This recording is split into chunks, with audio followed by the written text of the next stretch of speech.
അപ്പോൾ ഇന്നൊരു long video ഇടാമെന്ന് വിചാരിച്ച് കുറേ ദിവസമായില്ലേ ലോങ് വീഡിയോ ഇട്ടിട്ട്. അപ്പോൾ എല്ലാവരും ക്രിസ്മസ് നല്ല കേക്കൊക്കെ കഴിച്ച് വൈനൊക്കെ കുടിച്ച് നല്ല അടിച്ച് പൊളിച്ചൊന്ന് വിചാരിക്കുന്നു കേട്ടോ. ഈ വർഷം എന്തേലും അതിന് 2-3 ദിവസവും കൂടെ ഉള്ള എൻ്റെ ഭഗവാനെ, ഞാൻ വിചാരിച്ച് ഈ വർഷമെങ്കിലും എനിക്ക് 1 ലക്ഷം കിട്ടുമെന്ന്. കിട്ടത്തില്ല. ഇനി 95 ആയുള്ളൂ. ഇനി 5000 കിടക്കുന്നു. എന്തായാലും ശരി കിട്ടത്തില്ല കേട്ടോ. നമ്മുടെയൊക്കെ ആഗ്രഹങ്ങൾ ഇങ്ങനെ കൂടിക്കൂടി വരുത്തേ ഉള്ളൂ. പക്ഷേ പയ്യെ നടക്കത്തുള്ളൂ. നടക്കും എന്തായാലും. ഇനി കല്യാണത്തിന് 2 ആഴ്ചയും കൂടെ ഉള്ളൂ. 2 ആഴ്ചയും 2 ദിവസവും കൂടെ ഉണ്ട് കേട്ടോ. എന്തായാലും ശരി, ഇവിടെ ക്ലീനിങ് അങ്ങ് നടത്താമെന്ന് വെച്ച്. ഇന്നലെ ഞായറാഴ്ചയല്ലായിരുന്നു, അപ്പോൾ കുറച്ച് ഞാൻ സമയം കിട്ടിയായിരുന്നു. കട വരുത്തില്ല എന്ന് ഞാൻ പറഞ്ഞായിരുന്നു കേട്ടോ. അപ്പോൾ തേജ് രാവിലെ എഴുന്നേറ്റ് അമ്പലത്തിലൊക്കെ പോയിട്ട് വന്ന് എനിക്ക് മസാല ദോശയൊക്കെ വാങ്ങിച്ചുകൊണ്ട് വന്ന് തേജും കഴിച്ച് ചേട്ടനും വാങ്ങിച്ചു കൊടുത്ത്. നവനീതും ഗൗരി ഇവിടെ ഇല്ലല്ലോ. അപ്പോൾ കുറേ തുണികൾ, ഷീറ്റുകൾ, ഷർട്ട്, മുണ്ട് കുറേ അങ്ങ് ഇങ്ങൊക്കെ കിടപ്പുണ്ട്. അപ്പോൾ എല്ലാം എടുത്ത് ഞാൻ ഡ്രൈ ക്ലീൻ, നമ്മളെ കോഴഞ്ചേരി തന്നെ ഒരു ഡ്രൈ ക്ലീൻ കടയുണ്ട്, അവിടെ കൊടുക്കാമെന്ന് വിചാരിച്ചേട്ടാ. എന്ന് വെച്ചാൽ ഇനി ആ കല്യാണത്തിന് എല്ലാവർക്കും ആവശ്യങ്ങൾ വരുമല്ലോ. അപ്പോൾ തുണികളൊക്കെ എടുക്കാമെന്ന് വിചാരിച്ചു. അപ്പോൾ മസാല ദോശയിൽ എനിക്ക് ഉഴുന്നുവട വേണ്ടാന്ന് പറഞ്ഞു. പിന്നെ അതേപോലെ മുളക് ചമ്മന്തി എനിക്ക് ഇഷ്ടമല്ല കേട്ടോ. അപ്പോൾ ഞാൻ അതെല്ലാം കൂടെ തേജുവിന് തന്നെ മാറ്റി വെച്ചിട്ട് ദോശ കഴിച്ചെന്നിട്ട് ക്ലീനിങ്ങിന് പോകുകയാണ്. അവിടെ എല്ലാം അങ്ങ് തൊണ്ടും ചിരട്ടയാണ് കേട്ടോ.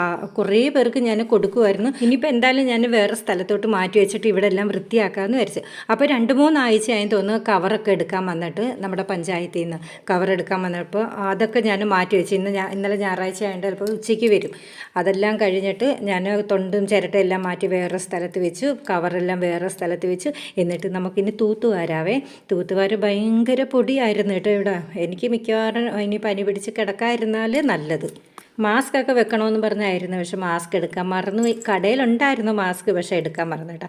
പിന്നെ അതിൻ്റെ ഇടയ്ക്ക് ചോറൊക്കെ ഊറ്റാൻ വന്നേ. ഇനി തൊണ്ടും ചിരട്ടെല്ലാം വെച്ച് നമുക്ക് തീ അങ്ങ് കൂട്ടിയാൽ അതങ്ങ് തീർന്ന് കിട്ടും കേട്ടോ. ഞാൻ ഇടയ്ക്ക് അടുപ്പൊന്നും കത്തിക്കാത്തതുകൊണ്ടാണ് ഇത്ര അധികം വന്നത് തൊണ്ടും ചിരട്ടയൊക്കെ.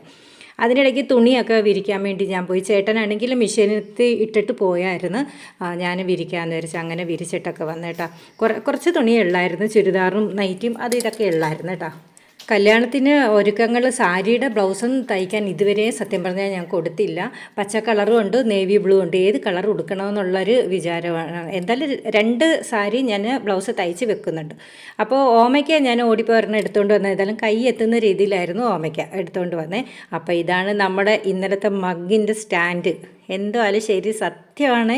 എനിക്ക് ഇത്രയും ബുദ്ധിയില്ലെന്ന് ഞാൻ പെട്ടെന്ന് ഓർത്ത് കേട്ടോ. ഇങ്ങനെ ഗ്ലാസ് ഞാൻ ഓർത്ത് ഭഗവാനെ എന്നെ ഇനി എല്ലാവരും വഴക്ക് പറയുന്നു. പിന്നെ ഏതായാലും ഓർമ്മ വന്നത് എൻ്റെ ഭാഗ്യം. പിന്നെ ചോറൊക്കെ ഞാൻ ഇന്നലെ ഷോർട്സിനകത്ത് കാണിച്ചായിരുന്നു എന്തൊക്കെ ചോറിൻ്റെ കൂടെ കൂട്ടാൻ വെച്ചെന്ന്. അപ്പോൾ ഞാൻ വെളിയിൽ പോയിരുന്നൊക്കെ കഴിച്ചേട്ടാ. എന്നിട്ട് ഉച്ചയ്ക്കൊന്നും ഉറങ്ങി വന്ന് പിന്നെ വൈകിട്ട് കുളിച്ച് വന്നിട്ട് നാമമൊക്കെ ജപിച്ചു. പിന്നെ രാത്രിയിലത്തേക്ക് മുരിങ്ങയിലയുടെ ദോശ ചെയ്യാമെന്ന് വെച്ച്. കുറേ നാളായി മുരിങ്ങയിലയുടെ ദോശ ചെയ്തിട്ടാ. ഗൗരിയും നവനീതും ഇല്ലാത്തതുകൊണ്ട് ചെയ്യാനങ്ങ് മടിയായിരുന്നു. പിന്നെയും ചെയ്യാമെന്ന് വെച്ച്. ചേട്ടനൊക്കെ പറഞ്ഞു മുരിങ്ങയിലയുടെ ദോശ കുറേ നാളായി കഴിച്ചിട്ടെന്ന്. അങ്ങനെ ഓടിപ്പോയി മുരിങ്ങയിലൊക്കെ എടുത്തുകൊണ്ട് വന്ന് ഞാൻ ദോശ ചെയ്യാൻ.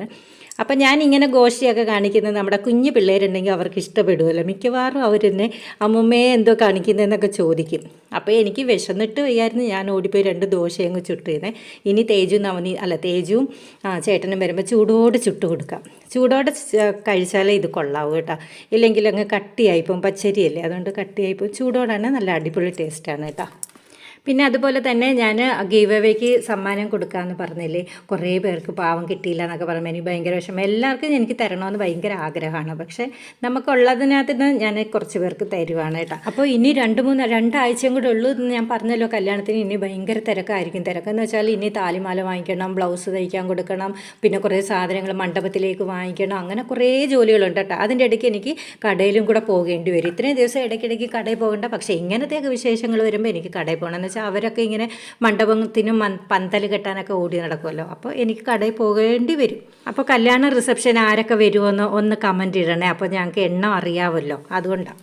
ഇതിനിടയ്ക്ക് കടയിൽ നമ്മുടെ ഒത്തിരി പേര് കാണാമെന്നായിരുന്നു കേട്ടോ. ഞാൻ വീഡിയോ ഒക്കെ എടുത്തു വെച്ചിട്ടുണ്ട്. പേരൊക്കെ കുറേ മറന്നുപോയി. അതുപോലെ തന്നെ നവനീത് ബോംബെ ചെന്നപ്പോൾ കുറേ മലയാളി ഫാമിലി ഉണ്ടായിരുന്നു. അവരൊക്കെ നവനീതിൻ്റെ അടുത്ത് ഭയങ്കര സ്നേഹമായിരുന്നു. എല്ലാവരും പോയി സംസാരിക്കും, മിണ്ടുകയൊക്കെ ചെയ്തു കേട്ടോ. ഭയങ്കര സന്തോഷമാണ്. അപ്പോൾ ഇന്നത്തെ വിശേഷങ്ങൾ ഇത്രയൊക്കെ ഉള്ളൂ.